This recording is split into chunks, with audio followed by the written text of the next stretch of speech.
Alrighty everyone, hello, and welcome back to another episode of my nonsense. Y'all already know what time it is. Time to crack a can. So I can maybe keep going until 5 p.m. today.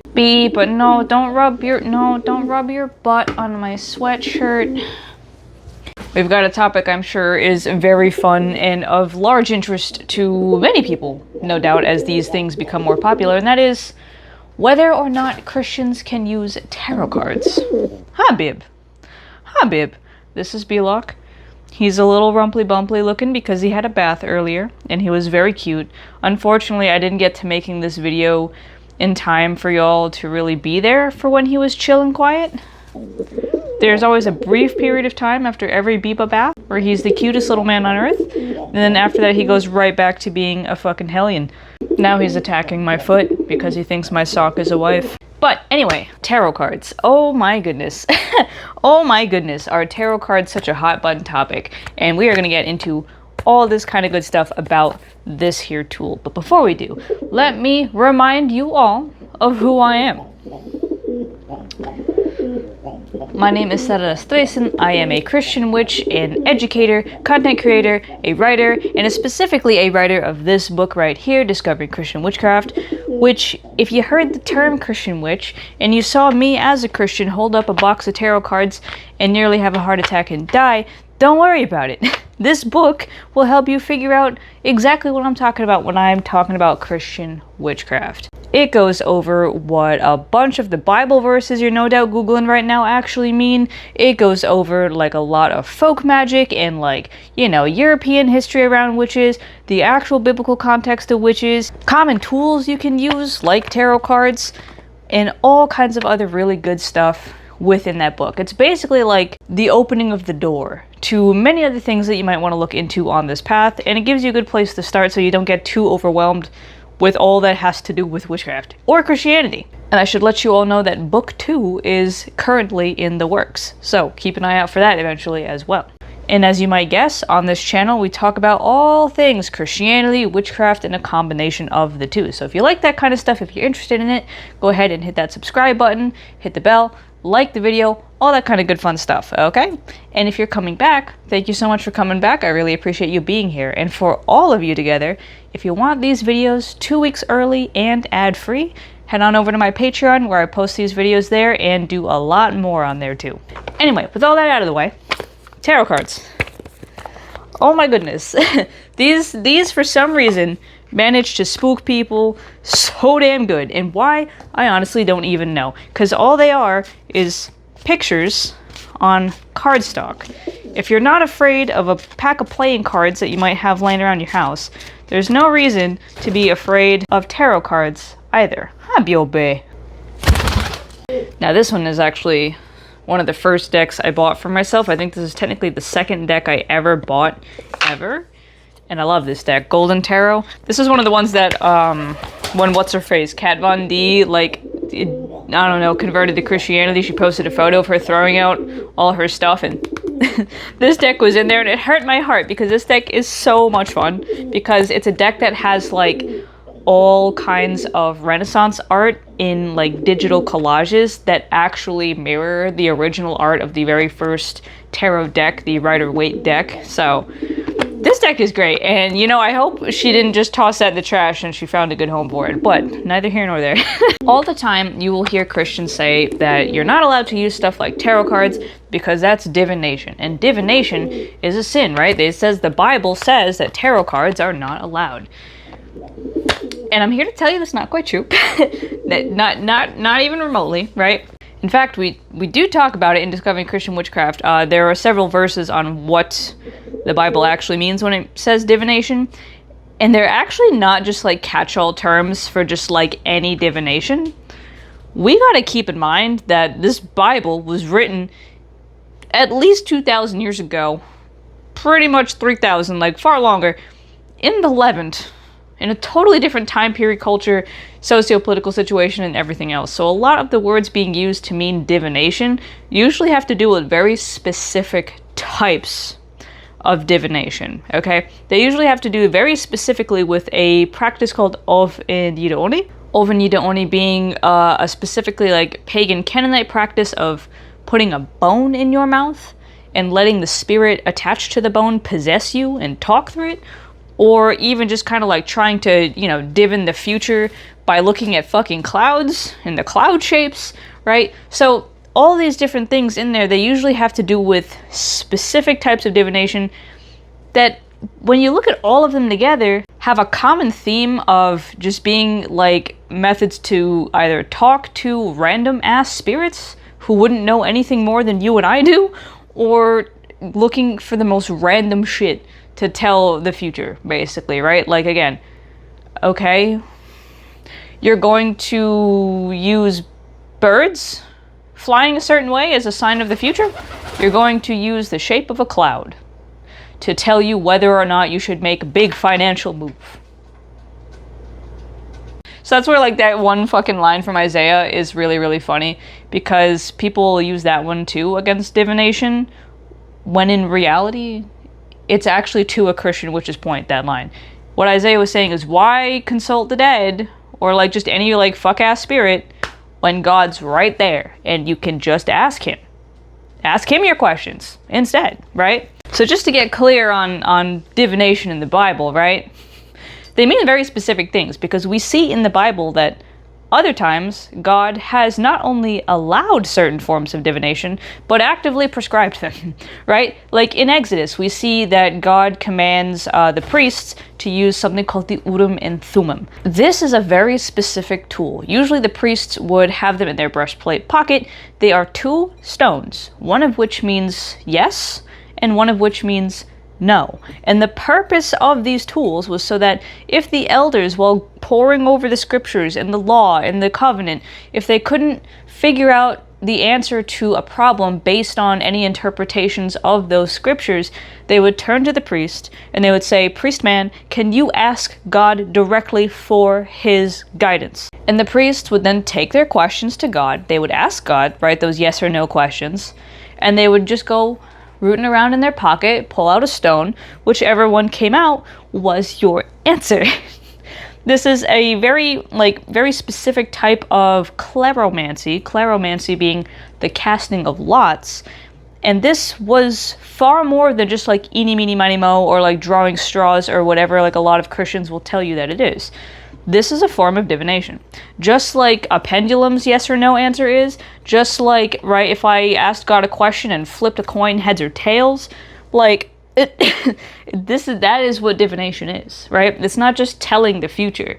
You don't have to have anything to do with the future to do divination. The way Christian witches define divination is just asking a non-corporeal entity, as in, right, like God, right, someone that doesn't have a physical body on this earth that you can't just call up and talk to face to face, asking them a question and using tools and other such means like tarot, like lots, like pendulum, like even just a coin to get an answer. And before anyone says, well, whoa, hey, hold on, that was only the Old Testament.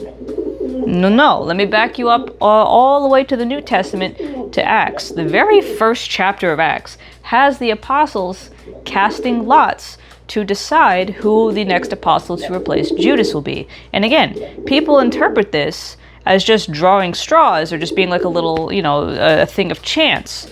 But no, it isn't, because they directly ask God, let it be known, let your will be known through the choosing of these lots, through the casting of these lots, who the next apostle will be. It's not just a game of chance among them. It is God purposely directing them to a specific answer through that medium, that tool, right?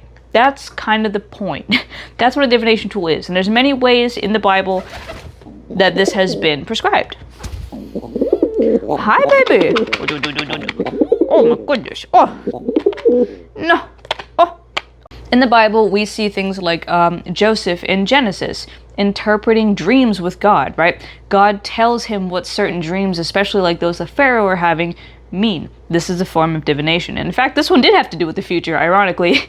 This one did have the Pharaoh having a dream about 7 really fat cows and then 7 really skinny cows, and had no idea what the fuck it meant. And Joseph asked God, and God told him what that dream meant and how it was about the future of 7 years of good harvest and then 7 years of drought.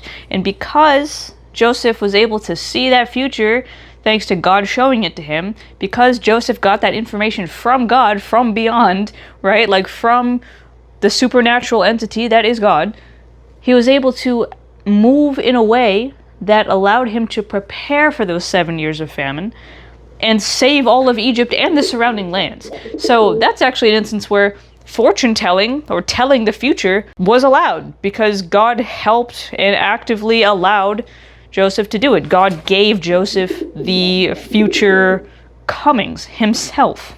And again, there's that claromancy that we talked about too. And then there's also, of course, prophets. Prophets who got direct revelation from God, right? No fancy tools even needed. God would just kind of beam the information into their brain, which is possible and which you can do. Anyone can do that. Anyone can catch that vibe from God if that connection, that relationship is there. So now that we're a little bit more squared away about how we're defining divination, what divination actually is, and what the Bible is actually banning, which is really just asking random ass spirits and doing some weird gross shit like putting bones in your mouth and just trying to predict the future based on random shit like clouds, we can now get into why tarot is totally fine. Tarot is not banned in the Bible, not only because of all the stuff I just told you about how we're actually defining divination, what divination actually is, and the fact that God has not only allowed it, but prescribed it at times, but also the fact that the Bible's canon was settled in like the 360s CE, okay? And tarot cards were not invented until like the 1400s in Italy. And not only were they not invented until the 1400s in Italy, they also had nothing to do with divination. It was a card game, just like Go Fish, or Old Maid, or War, or, poker, or any other card game you can think of. In fact, the card game that came out of tarot is still played today. There's the tarocchini, which is the Italian version, and then there's the version that my Slovenian friend showed me, which is tarot. And now tarot is something that like you can actually go online and play with other people around the world, right? The game's a little difficult to learn at first, to be honest, but it's right there. it still exists. You could still take the tarot deck with its 21 trump cards, right? Those major arcana, and then the 4 suits, right? The wands, swords, hearts, and coins, and their 4 suit cards, page, knight, queen, king, and play this game. Like that there you go. It still exists. It's still there. So the trump cards, right, they actually kind of come from a German rendition of the game, in which around the 1420s they added on those trump cards, those major arcana we're talking about. But generally, that's how it was for a long time. And we have some really cool, evidence of these like really nice vintage decks from way, way long ago. This is something that was never really intended to be a fortune-telling thing in any sense of the word, but it is something that, like literally anything, could become a tool. And this is where the fear around tarot is really funny, because tarot is not the only item you can do divination with, as we've just discussed, right? All the ways in the Bible that this has happened, you can do. Claromancy can be with literally anything. You ascribe a meaning to any handful of like beads or charms, toss them around and see what you get. That's basically claromancy. Moreover, you can do divination literally with the Bible. The Bible itself, it's called bibliomancy. You ask God a question, you open up to a random page in the Bible, see where it leads you, and whatever verse you land on is going to tell you something about your situation. That is a form of divination that has been recommended to Christians by pretty much any denomination for eons. But if you can't divorce yourself from the occult meanings of this deck, I understand, and I get it. And you know what? We may as well talk about how they ended up being used for the occult in the first place, which brings us to this last part of why and how they are the tool that they are, where they came from, in that regard. And so I think one of the most famous decks anyone has seen is the Rider-Waite Tarot deck. The Rider-Waite is one that is really just like, if you ever see stock images of these cards, that's when you're going to see, because it's so old that it's in the public domain. And if we want to get real technical, the full name of that deck is the Rider-Waite Smith deck. And that's because we had a couple people who helped make it, right? It was the Rider Company who made the deck with A.E. Waite, and with the art that everyone knows so well now, done by the often overlooked Pamela Coleman Smith. Around 1909, this deck came around with Smith's art, that we all know and love today, and pushed by the Rider Company, or Rider-Waite Company. Before that, the only kind of inclination we had that there was anything occult about these cards in the first place was like some random 17th century like French priest and Freemason. Our boy Antoine Court de Gebelin over here, he wrote a pretty fucking bunk book, honestly, that had like no basis in anything. He wrote a book about all of these meanings of the cards called Le Monde Primitif, which, like, the primitive world. And again, I don't know where he pulled all this shit from. No one really seems to know, but he just kind of decided that all these cards had these special, secret, ooky spooky meanings for some reason. He was really also trying to like connect them to like ancient Egypt for some reason, which is like not surprising. Between the 17th and like 19th, 20th centuries, everyone was obsessed with like, the Hermeticism, all the kind of like ancient secrets of ancient Greece and ancient Egypt and blah, blah, blah, and all these other kinds of things. So sure, they were doing some real everything but the kitchen sink shit going on over here. And Le Monde Primitif is no exception. However, when we come to the creation of the Rider-Waite Smith deck, one thing that is really important to note is how a lot of symbolism actually does come from Jewish mysticism, known as Kabbalah. There are a lot of symbols on these cards that you might notice have like Hebrew on them for some reason, and kind of reference certain biblical scenes, right? Like the lovers being kind of like Adam and Eve, like all this kind of stuff. It's because this kind of occultism, again, was very much everything but this kitchen sink occultism, and a lot of Christians around the Renaissance, like medieval Renaissance era, were more than happy to just kind of snatch Jewish mysticism and create their own Christian version of it, either just for the sake of having it or for the sake of trying to twist it around and use it to convert Jewish people to Christianity. So when people say that, tarot cards are like these super demonic, evil, horrible things, they don't realize that they're actually spitting a lot on Jewish mysticism. And ironically, because the creators of the Rider-Waite Smith deck did lean more into those kind of general Abrahamic mysteries, both Jewish and Christian, they're also spitting on Christianity, because like if you've ever seen the Ace of Cups, it's quite literally the Eucharist. It is the Holy Spirit as a dove with the Eucharist wafer over the communion chalice. Like, there's tons of Christian symbolism, Jewish symbolism, and everything else in these cards. And in my experience as a Christian witch of using tarot cards, I do find that the tarot cards themselves are no more alive or, possessed by any spirit than like Alexa or Siri or any of these other AI, assistants are.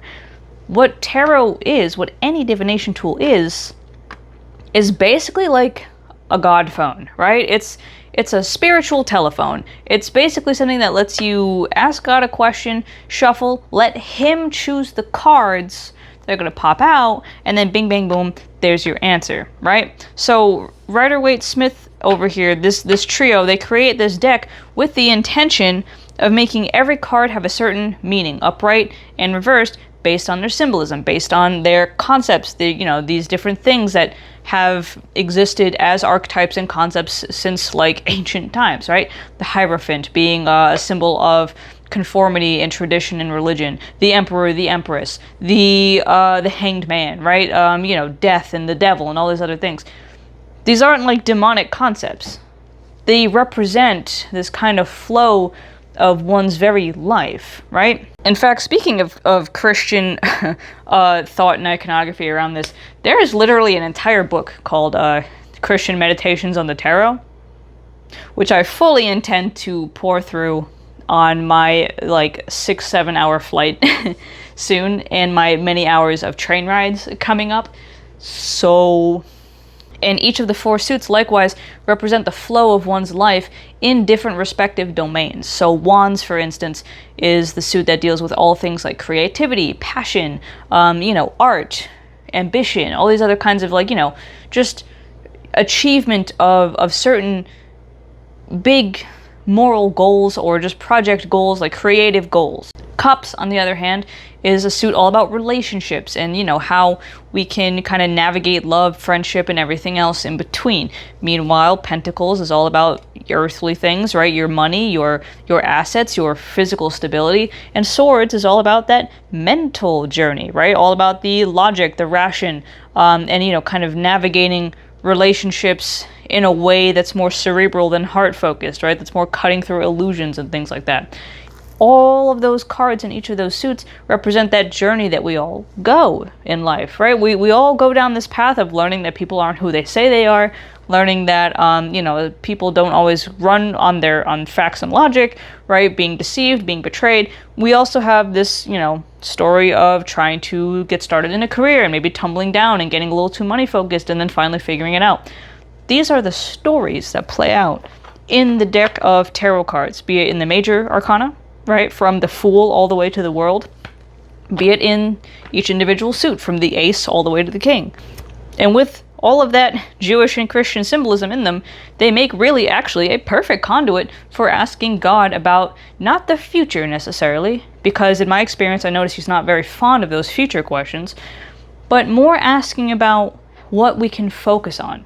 Many, many times, especially early on in Witchcraft, I was getting message after message. I was getting Four of Coins continuously. Four of Coins being kind of like, hey, don't worry so much about money. You're worrying too much about money. You're becoming too money focused, right? Later on, midpoint, I'm getting a lot of Seven of Cups, which is all about being Delulu, right? God telling me again and again, you need to pin down what you're doing. You need to stop trying to do every single thing. You have to slow down or you're going to burn out, right? So these are ways for me to check in with God. And if you're asking, well, why do you need tarot cards at all if you, like you said earlier, can just get messages beamed directly in your head? That's because a lot of people, myself included at one point, because I'm no stranger to all of these bumps in the path. I did not start perfect. I did not come into my spiritual journey where I am today. That's why it is a journey. A lot of people, they hear what they want to hear and not what they need to hear, right? So God could be flashing a neon sign in your face saying, turn back, you're going down the wrong way. And people are going to look at that sign and say, oh yeah, that says to keep going. Because they want to keep going, even if they actually shouldn't be, right? People can lie to themselves, delude themselves, but it's really hard to fucking argue when you say, is this relationship good? Should I keep going? You shuffle the cards and out pops the Three of Swords. Or the Tower.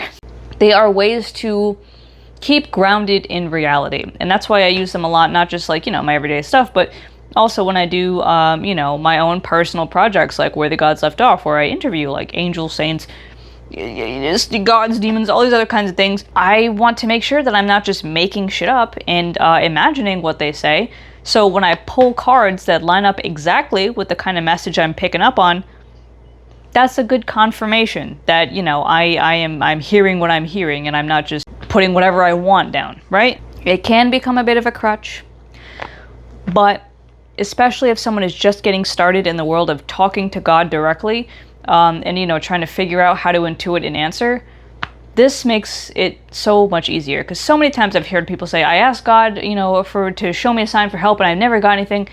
Because a lot of times people don't know what to look for with the signs. They might have been getting signs all along and just missed them because they didn't realize that what they saw was a sign, right? Sometimes it's very, very hard to actually know where to look and how God's trying to talk to us, right? So when we have something like tarot cards or any divination tool, that helps. It gives us concrete proof. Just like the priests of God himself once used the Urim and Thummim to get an answer, so too can we use things like cards, right? Which would be called cartomancy, which really is just a way more complicated form of claromancy, right? Like that's all it is. If claromancy is just throwing down random objects and seeing what happens, this is throwing down random cards and seeing what you get. It's the same idea, honestly, just with a slightly different tool.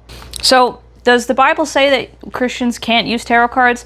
No. Not only because tarot cards weren't fucking invented until like literally over 1,000 years after the Bible's compilation, never mind writing, but also because this is not the first instance of approved divination we see in the Bible. This idea of like, throwing things down and seeing what kind of symbols pop up, right? All the way from the priests of Exodus and Leviticus, all the way to the apostles in Acts, have used physical tools so everyone in the room could see with their own eyes that someone wasn't just lying to them about what God said. Like, imagine if the apostles, just said, God told me that I'm the very specialist and I'm going to be the next apostle, right? Like, imagine if that kind of thing happened. Way fucking harder to argue with the lots when they say, God, show us your will, and then they all throw those lots down, than doing some shit like that. So that's why divination tools are helpful. That's why tarot cards are perfectly fucking fine as a Christian to use, and that's why you really shouldn't worry that much about it. Like, there's no demons hiding in the cards. They're just pictures on cardstock. They are a language, and once you learn the language, you learn the general meanings of each card. You could even use a regular pack of playing cards, because it's the same thing, just minus the major arcana, to get a message at any time, anywhere. It is literally the equivalent of a cell phone. And unless you think there are demons hiding in your cell phone too, you don't have to worry about something like tarot cards. And there are so many different kinds. There is literally a different tarot deck for every aesthetic. If you like Renaissance art, there's a golden tarot. If you like, roses and flowers and stuff, there's all kinds of cute, pretty, like, super flowery tarot decks. There are ones with cats on them. There's ones that are like forest themed. There's ones that are more spooky, ooky, edgy. There's all kinds of decks. Okay, pick one that you like and that you enjoy. Cleanse it, consecrate it to God, and let it be your tool for whenever you're like, God, I need help and I need a direct and clear answer. Can you help me out? Pull a card, see what happens. Eventually you'll learn how to tell when God is telling you to pull a card, and you'll get better at it. I wasn't great when I started using these. I didn't really understand how to put the meanings together. I didn't really know like if the card I was pulling was one God told me to pull or not. Like, I used to be like, okay, whatever card's on top is the one, not always. Now I have a method for pulling cards that works really well for me and God, I gotta say, and it makes it much easier at any point. Like, it's really nice. It's really nice to know that when I see some crazy shit online, that I can just snatch this, shuffle it, be like, God, the fuck did I just look at? What's going on here? Get a message and be like, okay, cool, and keep it pushing. It's awesome. If you want more about this, I do also have an entire blog post about this that you can read that has a ton of sources cited in it as well that you can share around with folks. Depending on whether the people in your life enjoy watching something in the background or reading, you've got options on how to make this work. Until then, go ahead and find your favorite tarot deck and get started. So I'll see you next time for more fun chats. See ya!